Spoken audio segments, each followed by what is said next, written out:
Выкручиваем гайку поджима.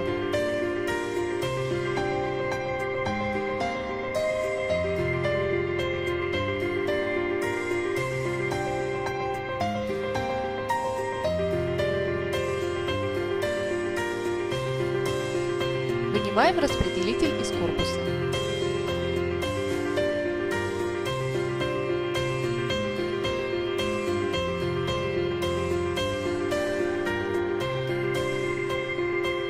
С помощью специнструмента выкручиваем опорную втулку, предварительно простучав ее молотком для облегчения процесса разборки лейки.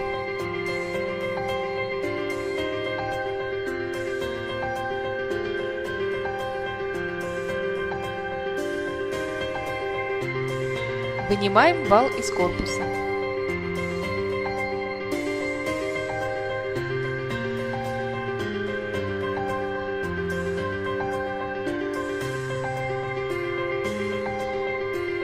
С помощью цанги вынимаем нижний сальник распределителя.